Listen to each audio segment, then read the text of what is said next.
जय श्री सद्गुरु माणिक प्रभू. जय श्री गुरुदेव दत्त. अध्याय 7.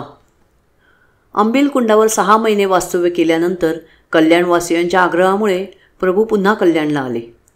परंतु कल्याण सोडल्यानंतर प्रभू सलगपणे किंवा प्रदीर्घ वास्तव्यासाठी कल्याणला कधीच राहिले नाहीत. त्यापुढच्या 12 वर्षात प्रभूंचा संचार सर्व मणिचूल पर्वतावर झाला. तरीही प्रभू मधूनमधून काही काळ कल्याणला येऊन राहत असत. प्रभू कोठेही गेले तरी त्यांच्याबरोबर थोडाफार शिष्यगण असेच. आपल्याबरोबर सतत राहणाऱ्या शिष्यगणाला पारमार्थिक श्रेष्ठता मिळावी यासाठी प्रभू नेहमी दक्ष असत. आचारविचारांचे नियम शिष्य योग्य रीतीने पाळतायत की नाही हे प्रभू सूक्ष्म रीतीने पाहत असत. कोणाची चूक झाल्यास त्याची जाणीव ते प्रेमाने करून देत. सर्व शिष्यमंडळ कडकडीत ब्रह्मचर्य पाळत असे. छोट्या छोट्या बाबतीतही प्रभू लक्ष देत असत. शिष्यांना शारीरिक व मानसिक पीडा होणार नाही याची ते काळजी घेत असत. एकदा एक शिष्य पोटातल्या वेदनांनी गडाबडा लोळू लागला. त्याचा भयंकर पोटशूळ कोणत्याही उपायाने शमेना. प्रभूंना हे समजताच ते त्या शिष्याजवळ गेले व त्याची विचारपूस करू लागले.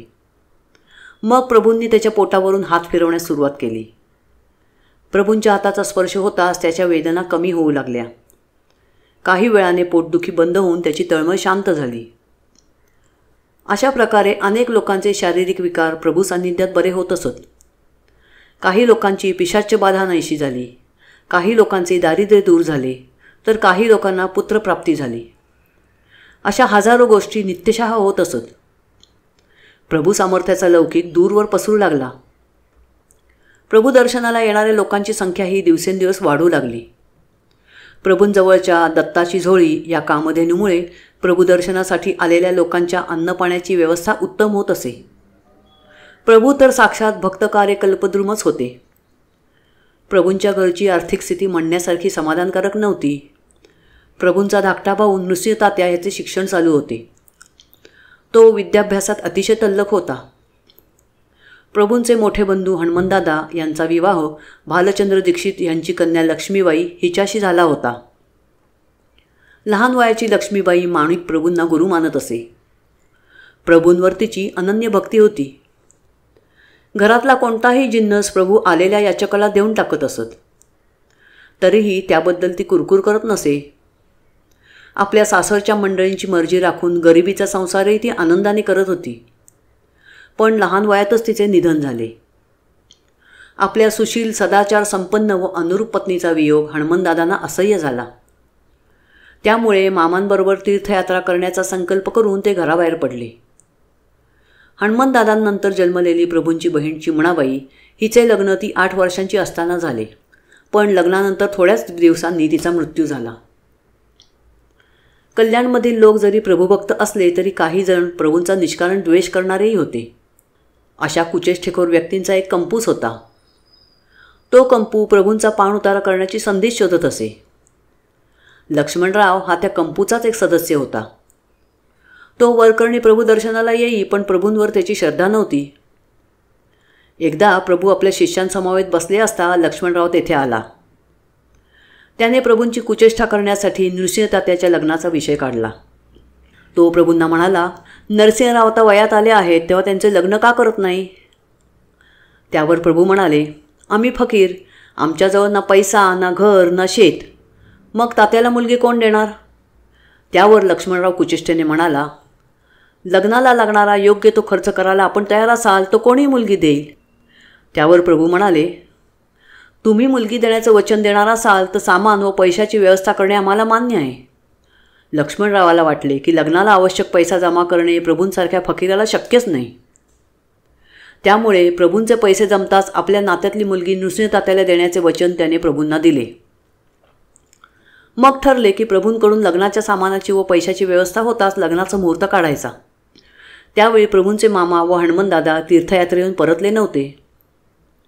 प्रभूंच्या शिष्यगणास व घरच्या मंडळींना चिंता वाटू लागली की करार तर झाला पण लग्नाच्या सर्व साहित्याची व पैशाची व्यवस्था अचानक कशी काय होणार. ही व्यवस्था होऊ शकली नाही तर प्रभूंचा दुर्लौकिक होऊन सर्वत्र छिथू होईल. त्या गावी बसप्पा नावाचा सावकार होता. त्याची प्रभूंवर श्रद्धा होती. त्याने या सर्व मंडळींना चिंताचूर पाहून विचारपूस केली. सर्व हकीकत ऐकून तो म्हणाला, काही चिंता करू नका. नृसिंह तात्यांचे लग्न हे महत्त्वाचे कार्य आहे. त्यासाठी लागेल ती सामुग्री व द्रव्य मी एकटाच देतो. प्रभूंच्या कृपेने माझे कल्याण होईल. मग लगेच त्याने यादीप्रमाणे सर्व सामान प्रभूंच्या घरी आणून टाकले.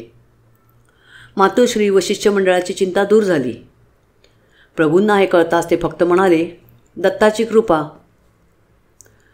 नृसिंह तात्याच्या लग्नासाठी पैसे व सामानाची सोय होताच लक्ष्मणरावाकडे निरोप गेला की सामान व पैशाची सिद्धता झाली आहे, तेव्हा लग्नाची तयारी करा. तो बुचकळ्यात पडला की असे कसे झाले, पण त्याने वचन दिले होते, त्यामुळे आता तो नाही म्हणू शकत नव्हता.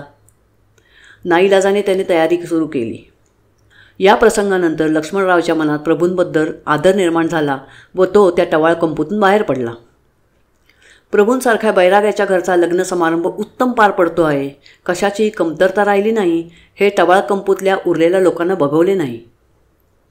या समारंभाला काही गालबोट लावावे म्हणून त्या कंपूने एक युक्ती योजली. लग्न समारंभाचा भाग म्हणून मुलाकडच्यांनी मुलीकडच्या मंडळींना भोजनाचे आमंत्रण द्यायचे होते. टवाळ कंपूने प्रभूंकडच्या मंडळींना कळवले की जेवायला अगदी थोडीच माणसे असतील. त्यानुसार प्रभूभक्तांनी अगदी थोडा स्वयंपाक तयार केला. पण टवाळ कंपूने आयत्यावेळी मुलींकडची 300-400 माणसे जेवायला आणली. प्रभू शिष्य व प्रभूभक्त चिंताचूर झाले. आयत्यावेळी इतक्या लोकांना अन्न कसे काय पुरवणार. पण इब्रतीचा प्रश्न होता. आता काय करावे. हे सगळे घडत असताना प्रभू गाढ झोपले होते. चिंताचूर झालेल्या शिष्यांनी त्यांना जागे करून निर्माण झालेल्या समस्येबद्दल सांगितले. पण हे सर्व ऐकून प्रभूंना थोडीही चिंता वाटलेली दिसली नाही. ते म्हणाले, काही काळजी करू नका, सर्व गाव येऊ दे जेवायला. दत्तप्रभू आपली लाज राखायला समर्थ आहे. मग प्रभू स्वयंपाकघरात गेले आणि वाढायला तयार असलेल्या सर्व अन्नावर आपली दृष्टी फिरवली. त्यानंतर सर्व पदार्थांना आपल्या हातातल्या योगदंडाचा स्पर्श केला. मग बाहेर येऊन जेवणाची पाने वाढायची आज्ञा केली. सर्व शिष्यांनी सद्गुरू माणिक प्रभू महाराज की जय अशी गर्जना करून पाने वाढायला सुरुवात केली. सर्व लोकांनी उदक सोडून प्रभूंच्या जय जयकारात भोजनाला सुरुवात केली. पंक्तीवर पंक्ती उठूनही बरेच अन्न शिल्लक राहिले. प्रभू शिष्यांनी एकसारखा प्रभूनामाचा जय जयकार चालवला होता. अशा अपूर्व थाटाने भोजन समारंभ उरकला. टवाळ कंपू पाहतच राहिला. प्रभूंची नाचक्की करण्याचे टवाळ कंपूचे सर्व प्रयत्न निष्फळ झाले. लक्ष्मणरावाला प्रभूंची योग्यता आधीच कळली होती. पुढे तो प्रभूंचा परमभक्त बनला. जय श्री सद्गुरू माणिक प्रभू. जय श्री गुरुदेव दत्त.